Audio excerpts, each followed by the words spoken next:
Today we celebrate All Saints' Day. All Saints' Day is a day in the Christian calendar when we remember those people who we define as saints in our lives. It has become, I believe, to some degree, a way of just simply saying the name of somebody in your family or, a friend or somebody who has died since last November, from November to November.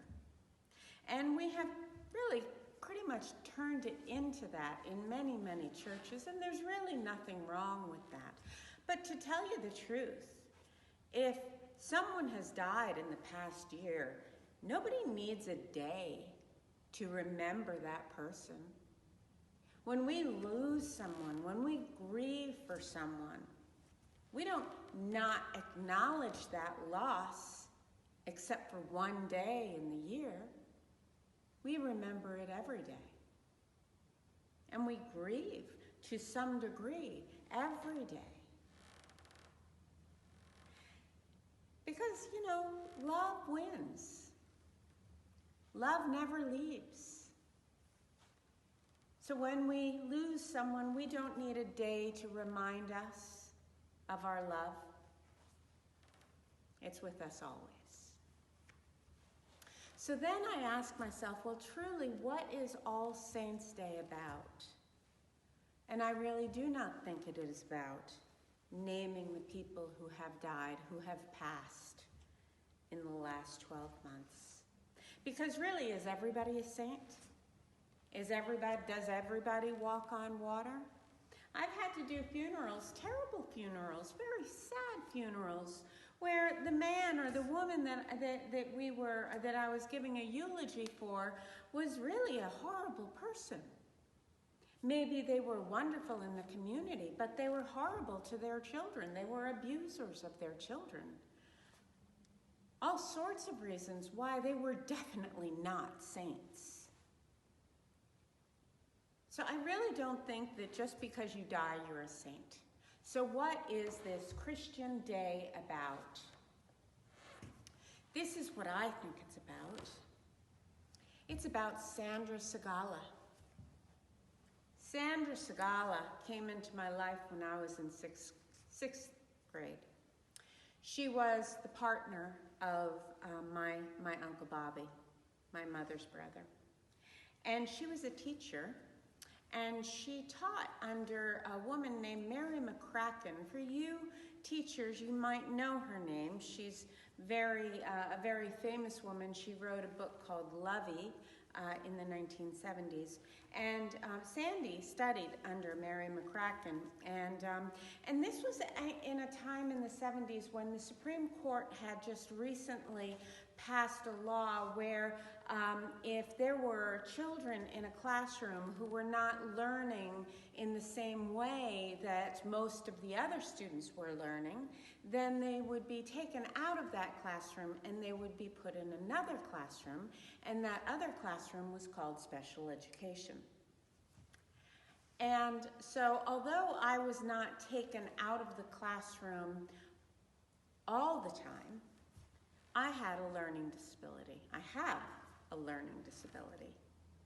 And so I was tested, and they realized my reading comprehension is just horrible.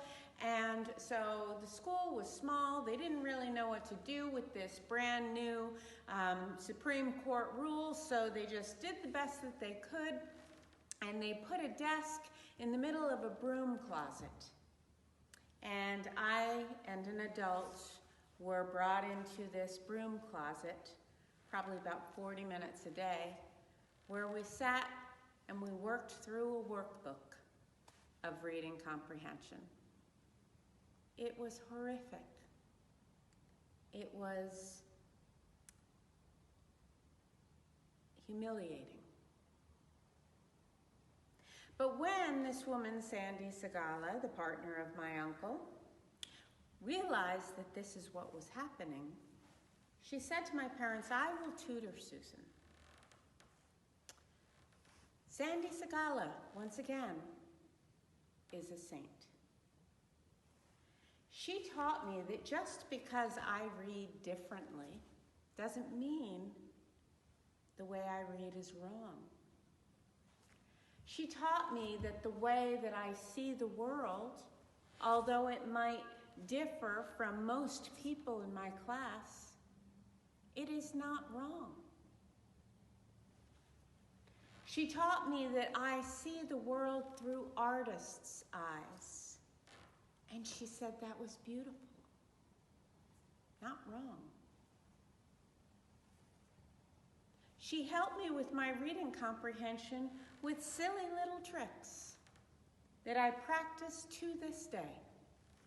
You might see me reading a book, but I will always have a highlighter in my right hand. A trick that helps me comprehend what it is that I'm reading. Sandy Segala was my tutor from 6th grade all the way to 12th grade when I graduated high school. And she taught me that I was a person of value. She taught me that I was special. She taught me that I was beautiful. She taught me that I was talented. She believed in me like no one else in my life did. And the most important thing, other than learning how to learn, the most important thing that Sandy Segala did for me is she allowed me to be the best person I could possibly be. Now, I'm not talking about perfection. I'm talking about authenticity.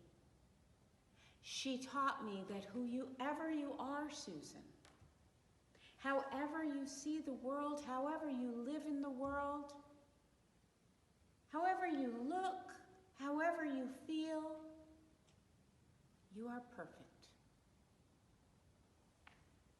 No one ever told me that before. When I am feeling lost and when I am feeling like I'm putting myself down and when I'm feeling that the world just hates me, I need this day. I need this day of All Saints. I need this day where I can be reminded that Sandy Segala saved my life. Sandy Segala showed me how to live. Sandy Segala made me who I am today.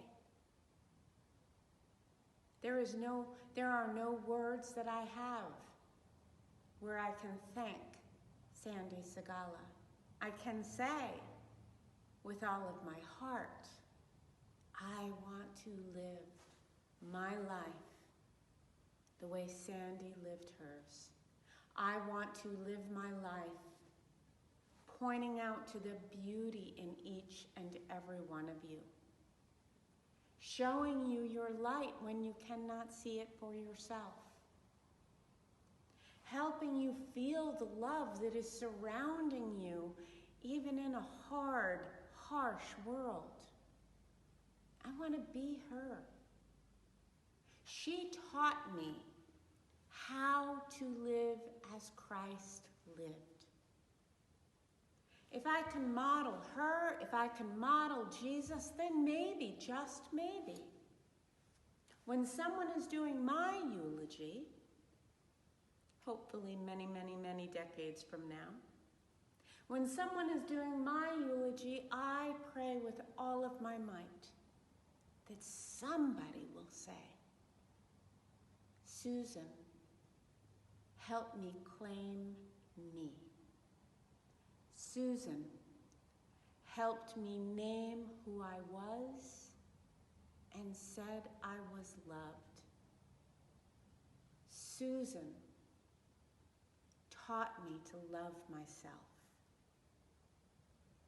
If that's my eulogy, I can tell you that nothing would make me happier to leave this world with that message to pass on so that somebody else can be the saint for others, and so on and so on, and so on. Who has been your saint? Who has touched you in a way that helped you be who you were? And be very happy about it, very proud about it. Who is that person? If that person is alive, call them up today, right now, and say thank you, thank you, thank you. And if that person is no longer with us, go to the mountaintop and say thank you, thank you, thank you. Your saints, our saints, bring out the best in us, and we are called to go out and bring out the best in all the people that come into our sphere. So let us do that.